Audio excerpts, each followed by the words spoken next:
আসসালামু আলাইকুম, সবাই কেমন আছেন? দেখেন সকাল সকাল ভাত রান্না করলাম। এই যে কালকে রাত্রে মনে করেন যে কয়েকদিন ধরে মুরগি খাওয়াই হচ্ছে, তাই যে মুরগির চামড়িগুলো ফ্রিজে রাখা দিছিলাম, অনেকগুলো চামড়ি। তা ভাবলাম যে বসে বসে এখন আজকে তো সকালবেলা কাজ নেই, ভাত খালি রান্না করা আর হলো যে কালকে রাত্রে তরকারি রান্না করছি, আবার কালকে পিকনিক খাইছে, ওই তরকারি আছে। এখন ভাবলাম বসে যখন আছি মুরগির চামড়িগুলো বাইর করে বাইছে নি। আর এইগুলো মনে করেন যে আমার মেয়েরা খুবই পছন্দ করে, সেই কারণেই নেই। আর আগে যেহেতু যখন ঢাকাতে ছিলাম তখন কিন্তু আমি মাসে মানে 15-10 কেজি 10-15 কেজি মুরগি কিনে রাখতাম, কিন্তু একটাও মুরগির চামড়ি কিন্তু নিতাম না, সবগুলো কিন্তু দোকানেই দিয়ে আসতাম, কারণ বাসার তখন সময় ছিল না। আর এখন যাইতে গ্রামে থাকে, এখন আর তার কাজ নাই, রাইখে দেয়, মেয়েরাও যাইতে পছন্দ করে, সেই কারণে মুরগির চামড়িগুলো বাসি সময় আছে। আর এখন এই যে মুরগির চামড়িগুলো বাইর করে নিচ্ছি, এখানে 2টা মুরগির চামড়ি বাইর করে নিচ্ছি, আরও আছে ফ্রিজে। আর এই দেখেন পাগুলা এইগুলা বাইছে নিচ্ছি, কারণ বসে বসে মুরগির চামড়িগুলো বাসি। এই যে মুরগির চামড়াটা বাইছে, এই যে ঘরটা লেপে দিলাম, কেন অনেকদিন লেপা হয় নাই, কালকে রান্নাঘরটা লেপছিলাম, আর আজকে ঘরের এই যে চালিটা লেপে দিলাম। আর এখানে আমার শ্বশুরের জন্য ভাত পানি নিয়ে এখন আমি যাব, কেন ধান বানতে আসছি সেইখানে। তো এখন ভাতটা নিয়ে যাই, পরে আইসে আবার অনেক কাজ আছে। দেখেন আজকে যে শ্বশুর আব্বার জন্য ভাত নিয়ে যাচ্ছি, আগেকার মানুষের মতো মানে গামছায় বাইধে। আর দেখেন কি সুন্দর সব ধান টান কাটা হয়েছে, এখন কত সুন্দর দেখা যাচ্ছে।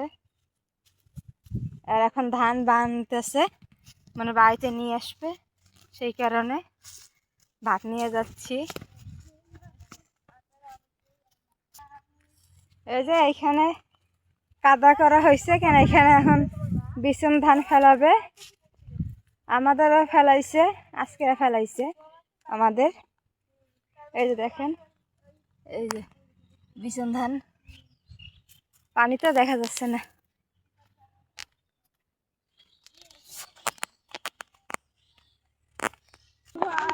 এই যে মাটির রাস্তায় উঠলাম, এই যে এখন সোজা ওই মাথায় চলে যাব। আর এইটা হলো আমাদের রেল লাইন, ওই যে ওই সাইডে।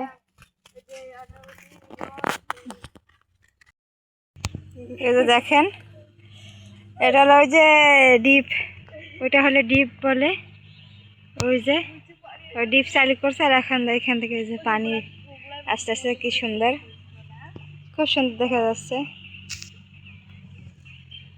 এই যে এই দিক থেকে এবার যাবে পানিটা। আর আমি এখন এই যে মাটির রাস্তায় উঠলাম, ওটা এখন ওই যে একবারে মাথা চলে যাব ভাত নিয়ে। এই যে ভাত দিয়ে আসলাম, আর দেখেন ওই পানি পায়ে আমাদের মাথা নষ্ট হয়ে গেছে, মাথায় পানি দিচ্ছে, হাত মুখ ধুচ্ছে। ওই জায়গায় ডুব মারো, একটা ডুব দাও, সাঁতার কাটো সাঁতার কাটো। আর ওদিকে গাড়ি চলতেছে, ভীষণ গাড়বে তো, সেই কারণে। এই যে এখন বাসায় আসলাম, আর এইগুলো হলো দুধ আর রুটি, কালকে রাত্রে সিজায় রাখছিলাম, মানে এখানে সিজানো বলে, দুধ চিনি দিয়ে জাল দিয়ে তারপরে রুটি ভিজে রাখে, সকালবেলা নাস্তা করে। তা আমি খাওয়ার আর সুযোগ পাই নাই, এখন এসে খাচ্ছি। আর এটা কিন্তু খুব মানে মজার একটা খাবার, খুব ভালো লাগে খাইতে।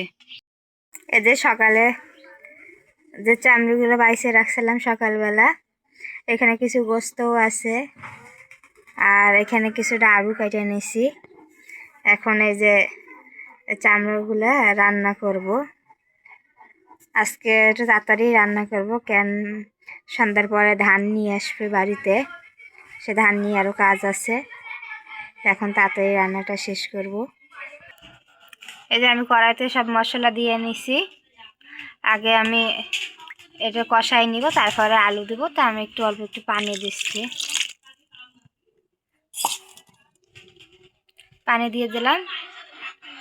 এখন এটা কষাই নিব। আগে কষাই নিব এটা, তারপরে যে আলু দিব।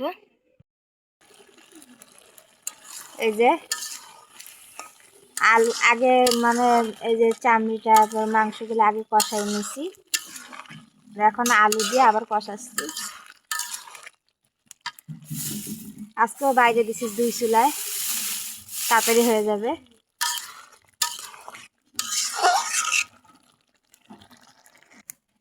এই যে নাড়া দিয়ে জাল দিচ্ছি। এখন এই নাড়া কাটে কেটে সবাই ভাত রান্না করবে। কিন্তু নাড়া হয় কি তাড়াতাড়ি চুলা ভর্তি হয়ে যায়, ছাই তোলা লাগে প্রত্যেক দিন, এই একটা সমস্যা। কিন্তু খুব সুন্দর জলে।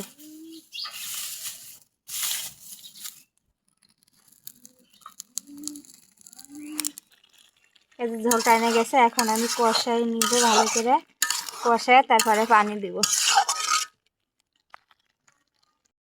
এই যে দেখেন আমার রান্নাটা হয়ে গেছে, আর রান্না করতে করতে সন্ধ্যা হয়ে গেছে। এই যে আজকে রাত্রের তরকারি, মুরগির চামড়া, তারপরে গোস্ত, ঠ্যাং, পাখনা দিয়ে আলু দিয়ে রান্না করছি। আর সকালের সিমের ভাজি, তারপরে ডাল আছে, ওইগুলো আজকে রাত্রে খাওয়া দাওয়া হবে। আর এখন ব্যস্ত আছি, এখন ধান নিয়ে আসবে, ধানের কাজ করা লাগবে। তাই কারণে আজকে তাড়াতাড়ি রান্নাটা শেষ করলাম।